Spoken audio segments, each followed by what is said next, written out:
So how about compression ignition engines? How do we get the fuel into them? Well, this is done by an injection system. Remember, on a compression ignition engine, we have to inject that fuel right directly into the combustion chamber. And that's happening when that combustion chamber is at a pretty high pressure. So these have to be really high pressure systems, really high pressure pumps that will accomplish this injection. And this is what they look like. So here's an example of a photo of an older engine, but it really makes the injection system stand out. And you can usually tell a compression ignition engine because of the large pump on the side of the engine, and it's characteristic because there is a line from that pump, or often on older injection systems anyways, there's a line from that pump to each of the cylinders of that engine. So you can see on this particular engine, this is quite obviously a 4-cylinder engine because I have 4 lines going up, one to each injector or each piston that is the injector that's injecting the fuel into each one of those pistons. So this fuel pump over here, for example, would be a 6-cylinder. So if I count the ports where the lines would attach, 1, 2, 3, 4, 5, 6. So there's 6 ports out there, so that would operate a 6-cylinder engine. So I would connect 6 cylinders to that. And so that's kind of an older, more traditional system. This pump is driven mechanically from the engine. So in this engine, the crankshaft of the engine goes right through the bottom here, and this pump is geared to that crankshaft. So there's a gear on there.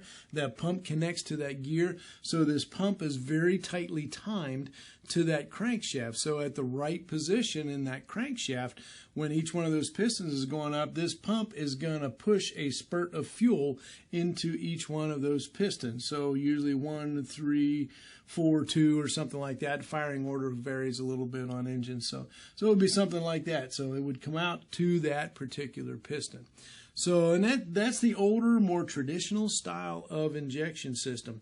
Now, let's look a little bit closer at the injectors, and here's something that we could spend a lot of time really digging into, injector technology, because there's a lot that goes into it. Again, what this injector has to do, it's in the piston, in the combustion chamber, so the tip of this injector is down in the cylinder, so it's subject to a lot of heat, to all the carbon and everything that's going on in that piston. So it's got to be very specifically designed to withstand those conditions, but also to have little tiny holes on the end so that when we push the fuel through that injector, that it gets atomized and gets sprayed out into that whole combustion chamber out there. So these are very specifically designed, very sophisticated devices. Just the injector alone is pretty sophisticated.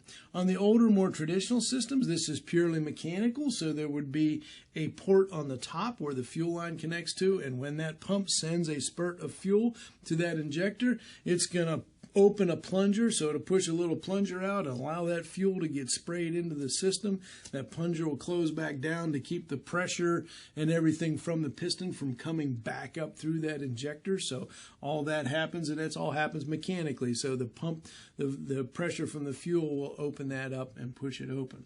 Now, on newer engines, those injectors are electronically controlled. So as you see in this cutaway drawing of an injector over here, you can actually see that the fuel will come in the top of this, but over on the side there's an electronic terminal where I can plug some wires into. And inside this injector is a coil. So the coil is a magnetically operated solenoid basically that will open the valve and allow that material to be sprayed into the engine, to be atomized and pushed into the engine. So we got fuel coming in, and we have electricity coming in to be able to control that thing.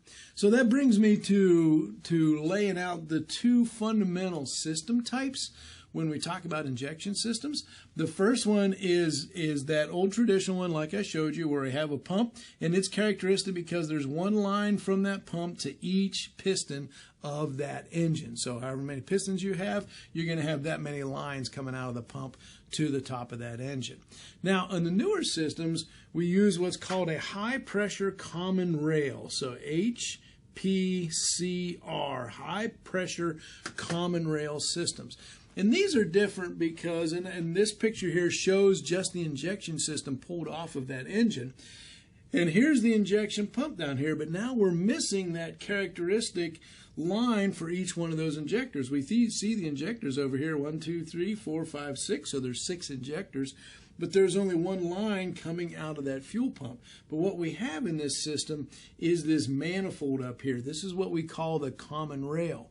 And so what this injector pump does is it sends fuel up to this manifold and charges that manifold. It fills that manifold up with fuel at a very high pressure, thousands of PSI. So it's a very high pressure system. That fuel is sitting in there at a very high pressure. Now these injectors are the electronic type injectors, and you can kind of see that here where we have one line coming from that manifold to each one of these injectors. And also on that injector is an electrical plug. And so we're going to have a computer controller now on this engine that's going to control when each one of these pistons open up, or when each one of these injectors will fire into that particular piston. And it's using the fuel from this common rail. So all the pump does is maintain the charge. It's not timing the pulses or timing the fuel injection at all. All that timing is done from the electronics up here. And that allows us to do a lot of things. That allows us to electronically change the timing of that injection. So I can make the injection a little bit earlier, a little bit later, depending on how that engine is operating. We can also have a pre-charge in these pistons. Is something else that a lot of these engines will do. So to aid in mixing and stuff, they will put a little charge of fuel into that piston before a little bit early, and that little charge of fuel will burn, and when it burns, it actually creates a lot of turbulence, it creates a pressure, it creates some stuff going on in that combustion chamber, which allows me to later bring the big charge of fuel in there, and with all that turbulence and everything going on in the combustion chamber, it allows that material to be better mixed with the air that's left in there so that I get a better burn. So we'll do a pre-charge, and they'll do a lot of kind of things like that. And keep in mind that this is all happening in microseconds. So very quick, very responsive type systems, but doing some pretty high-end control to be able to give us better efficiency, better emissions, cleaner engines, and all that kind of stuff. And so there's a lot of really neat things that are going on in engines. But what I want you guys to have your heads wrapped around is the two different types of systems.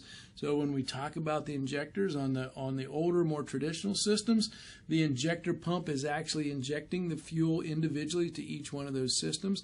And on the newer systems, we have this high pressure common rail, HPCR, high pressure common rail, that will allow us to individually control the pistons electronically and give us more options, more control of the engine. So that's a really quick overview of injection systems and how we get the fuel, what the equipment looks like, and how we get that fuel into a compression ignition engine.